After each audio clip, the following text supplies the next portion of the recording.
Bismillahirrahmanirrahim. Assalamualaikum murid-murid. Alhamdulillah, pada hari ini cikgu akan sambung lagi pelajaran Ketani yang minggu lepas. Sebelum itu, cikgu minta kepada semua sila ambil kitab bahasa Arab muka surat 5. Pada muka surat 5, Ketani sudah belajar hari itu, iaitu pelajaran yang keempat, yakni Is'al wa Ajib, soal dan jawab, yang mana kalau kamu lihat dari gambar itu, perbualan di antara seorang ustaz bersama dengan seorang murid lelaki.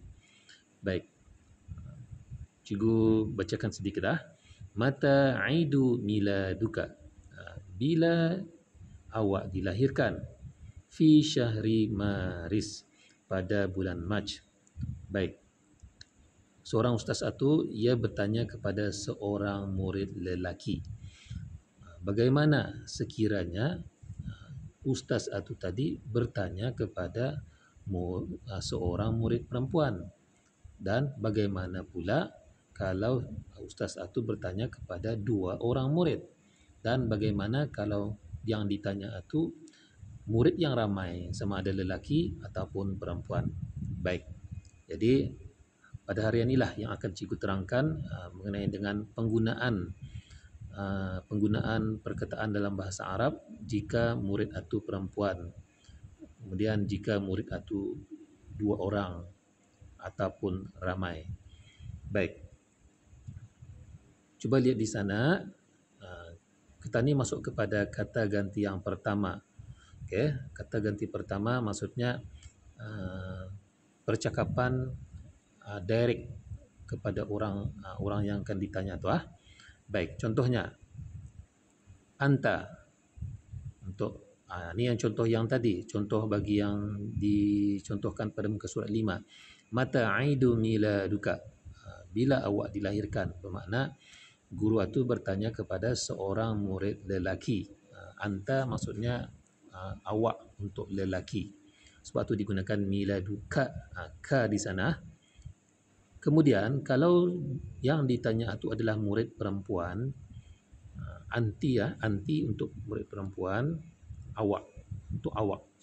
Jadi guru itu akan bertanya, mata aidu miladuki, bukan lagi miladuka, miladuki. Jadi ki, ujungnya ki, bukan lagi ka, sebab yang ditanya adalah seorang murid perempuan.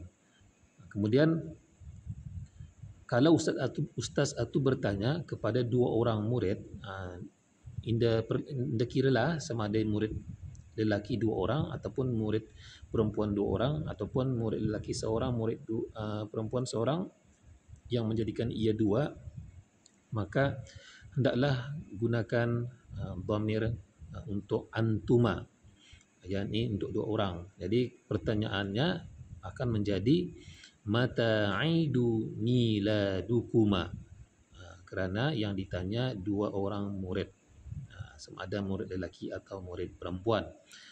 Baik, kalau murid ramai, ia akan berubah lagi. Tetapi lihat, kalau yang ditanya ramai di sana tu adalah murid lelaki, hendaklah gunakan dhamir antum. Kalau antum, ia akan menjadi mata aidu miladukum, ujungnya berubah, kum, bukan lagi ka, bukan lagi ki, bukan lagi kuma, ia akan menjadi miladukum, sebab yang ditanya itu murid lelaki yang ramai. Baik, bagaimana kalau murid perempuan yang ramai? Kalau murid perempuan yang ramai, gunakan dhamir antunna. Jadi ia akan berubah menjadi mata aidu miladukunna, ujungnya berubah, kunna, miladukunna. Okey, itu contoh bagi kata ganti pertama, yang mana Ketani bertanya direct kepada orangnya. Baik, Ketani masuk kepada dhamir kata ganti yang kedua. Kata ganti kedua maksudnya Ketani bertanya inda direct arah orangnya. Ketani bertanya arah orang lain untuk bertanya kepada orang yang Ketani maksudkan. Contohnya macam Cikgu bertanya kepada Ali. Cikgu bertanya kepada Ali, tetapi cikgu bertanya bukan pasal si Ali. Cikgu bertanya kepada cikgu bertanya tentang si Omar. Si Omar masa itu tidak ada. Jadi gunakan dhamir kata ganti kedua. Baik. Kalau kata ganti kedua, kalau dia untuk lelaki seorang, gunakan dhamir huwa, yakni kalau tadi persoalannya kena tanya mata aidu miladuhu, ia akan berubah menjadi miladuhu, bukan lagi miladuka. Ini kalau untuk dia, bila dia dilahirkan, jadi gunakan mata aidu miladuhu. Baik. Kemudian kalau untuk yang tadi itu, ia adalah untuk dia bagi lelaki. Bagaimana kalau dia untuk perempuan? Kalau dia untuk perempuan, ia akan berubah menjadi miladuha, kerana dia yang ketanitanya itu, yang ketanitanya adalah murid ataupun orang seorang perempuan. Kita digunakan dhamir hiya, yakni miladuha. Ujungnya kalau dia bagi lelaki tadi miladuhu, tetapi kalau perempuan miladuha. Baik. Kemudian kalau murid yang tadi itu, yang ketanitanya dua orang, ia akan berubah menjadi miladuhuma. Gunakan dhamir huma, yakni miladuhuma. Kemudian kalau untuk lelaki ramai, mereka yang ramai, jadi gunakan menjadi miladuhum. Mata aidu miladuhum, bila mereka dilahirkan. Cuma itu. Kemudian itu kalau ramai bagi lelaki. Tetapi kalau ramai bagi perempuan, gunakan dhamir hunna, yakni miladuhunna. Mata aidu miladuhunna. Okey. Boleh faham? Baik. Sebelum itu, cikgu akan bacakan dulu supaya kamu tahu macam mana contohnya penggunaan dhamir dalam bahasa Arab bagi contoh pada muka surat yang kelima.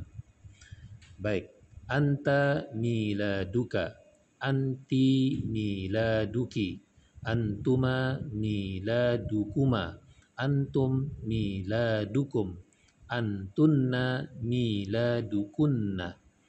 Kemudian huwa miladuhu, hiya miladuha, huma miladuhuma, hum miladuhum, hunna miladuhunna. Baik, kalau sekiranya ada yang kamu kurang faham ataupun perlukan penjelasan yang lebih, boleh bertanya kepada cikgu. Jadi cikgu harap apa yang cikgu terangkan ini kamu amalkan setiap hari. Maksud cikgu itu jadikan ia bahasa Arab ini sebagai perbualan harian kamu. Mudah-mudahan kalau sekiranya kamu jadikan amalan, insya-Allah ia akan sentiasa melekat arah diri kamu. Kamu akan sentiasa ingat. Baik, sampai sana saja. Assalamualaikum warahmatullahi wabarakatuh.